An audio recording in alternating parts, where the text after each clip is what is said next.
50 to 80% discount సరే, నాణ్యత ఉందా? Don't worry. ఏ ఫ్యాక్టరీలో అయితే మిగతా బ్రాండ్స్ మందులు తయారు చేయబడతాయో అదే ఫ్యాక్టరీలో మెడ్ప్లస్ బ్రాండ్స్ మందులు కూడా తయారు చేస్తారు. Best quality, best price, always MedPlus. Professor గారు, సుప్రీంకోర్టు ఇచ్చిన మరో కీలకమైన తీర్పు గురించి, అంటే కొన్ని వర్గాలకే భూ కేటాయింపు ఇస్తూ ఉన్నారు, అది కరెక్ట్ కాదు అంటూ ఈ న్యాయమూర్తులు, అధికారులు, జర్నలిస్టులకు ఇళ్ల స్థలాలను కేటాయిస్తూ, కానీ వీళ్ళు అర్హులు కాదా, అంటే కొన్ని వర్గాలకే భూ కేటాయింపులు చేయడం కరెక్ట్ కాదు అనేది సుప్రీంకోర్టు వాదన. కాబట్టి వీళ్ళకి అర్హత లేదా తీసుకునే అవకాశం? ఎందుకంటే గతంలో మీకు కూడా వచ్చి ఉండొచ్చు బహుశా.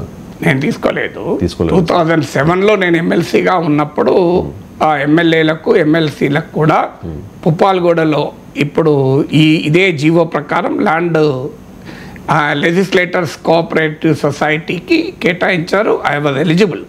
కానీ అదే ప్రిన్సిపల్ నేను తీసుకోకుండా బాగా శాసన మండలి నుంచి వాకౌట్ కూడా చేశాం. ఇది ఈ పాలసీ కరెక్ట్ కాదని. సో నేను తీసుకోలేదు కనుక మీకు ఆ క్లారిటీ ఇవ్వడం. అయితే చాలామంది తర్వాత సలహా కూడా ఇచ్చారు, మీరు తీసుకొనైనా దాన్ని పబ్లిక్ పర్పస్కి వాడచ్చు కదా, ప్రైవేట్ పర్పసెస్కు మీకు వ్యక్తిగతంగా ప్రభుత్వ స్థలాన్ని తీసుకోవడం అదే సూత్రబద్ధంగా మీకు అభ్యంతరం ఉంటే తీసుకొని దాన్ని పబ్లిక్ పర్పస్ వాడండి. మీరు ఇప్పటివరకు ఏ పనులు అయితే చేస్తూ వచ్చారో మీ అనంతరం కూడా ఆ పని కొనసాగించడానికి ఒక ఫౌండేషన్ పెట్టి ఆ ల్యాండ్ దాన్ని కేటాయించండి అని కూడా సలహా ఇచ్చారు. కానీ బట్ స్టిల్ ఆ రోజు ఆ ప్రిన్సిపల్ ప్రకారం తీసుకోలేదు. సో ఇక ఇది ఇష్యూ ఏంటి అంటే 2005 నుంచి వస్తున్న ఇష్యూ. సో అప్పటి ప్రభుత్వం, ఉమ్మడి ఆంధ్రప్రదేశ్ రాష్ట్ర ప్రభుత్వము జీవో నెంబర్ 243, 44, 45 అనేక జీవోలు ఉన్నాయి. ఈ జీవోల ద్వారా భూ కేటాయింపులు ఎమ్మెల్యేలు, ఎంపీలు, ఎమ్మెల్సీలు, హైకోర్టు, సుప్రీంకోర్టు జడ్జిలు, అఖిల భారత సర్వీస్ అధికారులు, సివిల్ సర్వీస్ అధికారులు, ఈవెన్ ఐఆర్ఎస్ అధికారులు, రాష్ట్ర ప్రభుత్వ ఉద్యోగులు, జర్నలిస్టులు, పర్సన్స్ ఆఫ్ ఎమినెన్స్, ప్రముఖ వ్యక్తులకు భూ కేటాయింపులకు సంబంధించిన జీవోలు ఇవి. సో వీరికి భూములు కేటాయించడాన్ని రావు చెలికాని కోర్టులో సవాల్ చేశారు. అది సుప్రీంకోర్టు దాకా వెళ్ళిన తర్వాత సుప్రీంకోర్టు ఈ భూ కేటాయింపులను రద్దు చేసింది. సో అందువల్ల ఈ ప్రత్యేక వర్గాలకు భూములు కేటాయించడాన్ని ఇది రాజ్యాంగ విరుద్ధము అని సుప్రీంకోర్టు తీర్పు చెప్పింది. సుప్రీంకోర్టు వాదన ఏంటంటే, మొదటి వాదన ఏ ప్రభుత్వ విధానమైన ఈక్వాలిటీ అండ్ ఫెయిర్నెస్ అనే ప్రిన్సిపల్స్ ఆధారంగా ఉండాలి. మన రాజ్యాంగంలో ఆర్టికల్ 14 రైట్ టు ఈక్వాలిటీ గురించి ప్రస్తావిస్తుంది. సో ఈక్వాలిటీ అండ్ ఫెయిర్నెస్ అన్న ప్రొవిజన్కి ఇది విరుద్ధము. ఎందుకంటే మీరు ఆల్రెడీ వీళ్ళు ప్రివిలేజ్డ్ సెక్షను, ఆల్రెడీ వీరు అఫ్లుయెంట్ సంపన్న వర్గము, వీరికి ప్రత్యేకంగా భూమి కేటాయించడం ద్వారా కామన్ సిటిజన్కు, సాధారణ పౌరులకు లేని అవకాశము సమాజంలో ఉన్నత వర్గాలకు ప్రత్యేకంగా కేటాయించడము భారత రాజ్యాంగ మౌలిక స్వభావమైన రైట్ టు ఈక్వాలిటీకి వ్యతిరేకము, ప్రిన్సిపల్స్ ఆఫ్ ఈక్వాలిటీ అండ్ ఫెయిర్నెస్కి వ్యతిరేకము. అందువల్ల మీరు సమాజంలో పేద వర్గాలకు ప్రభుత్వము తన వనరులను పంపిణీ చేయవచ్చు, కానీ సమాజంలో ఉన్నత వర్గాలకు ప్రభుత్వము భూమి లాంటి విలువైన వనరును ఇవ్వడం ఈక్వాలిటీ అండ్ ఫెయిర్నెస్ అన్న రాజ్యాంగ సూత్రానికి విరుద్ధము అని సుప్రీంకోర్టు ఇచ్చిన 64 పేజీల తీర్పు అనుకుంటా, గుర్తు నాకు. ఆ తీర్పులో మొదటి అంశం చెప్పింది. రెండవ అంశం చెప్పింది ఏంటంటే, భారత రాజ్యాంగం మూల స్తంభాలు ఎగ్జిక్యూటివ్, లెజిస్లేచర్, జ్యుడిషియరీ, 4th పిల్లర్గా మీడియా భావిస్తాం. ఈ 4 పిల్లర్స్ మధ్య చెక్స్ అండ్ బ్యాలెన్సెస్ ఉండాలి. అంటే ఒక పిల్లర్ ఆఫ్ ద కాన్స్టిట్యూషన్ తప్పుగా ప్రవర్తిస్తుంటే ఇంకో పిల్లర్ కరెక్ట్ చేయాలి. కానీ ఈ భూ కేటాయింపుల్లో ఎగ్జిక్యూటివ్ ఐఏఎస్ అధికారులకు, సీనియర్ ఆల్ ఇండియా సర్వీస్ అధికారులకు ఇచ్చారు. లెజిస్లేటర్ పార్లమెంటు, ఉభయ శాసనసభ, శాసన మండలి సభ్యులకు ఇచ్చారు. జ్యుడిషియరీ హైకోర్టు, సుప్రీంకోర్టు జడ్జిలకు ఇచ్చారు. 4th పిల్లర్ మీడియాకి ఇచ్చారు. దానివల్ల ఇది చెక్స్ అండ్ బ్యాలెన్సెస్ను దెబ్బతీసి ప్రజలకు ప్రజాస్వామిక వ్యవస్థలపైన విశ్వాసాన్ని దెబ్బతీస్తుంది. అంటే ఈ వ్యవస్థలు తమకు తాము ప్రయోజనాలు పొందుతుంటారు, మా ప్రజల ప్రయోజనాలకు భిన్నంగా, పబ్లిక్ ఇంట్రెస్ట్కు భిన్నంగా తమ ప్రయోజనాలు తాము పొందుతారు అనే భావన కలిగించి భారత ప్రజాస్వామిక వ్యవస్థల మూల స్తంభాలపైన విశ్వాసాన్ని దెబ్బతీస్తుంది.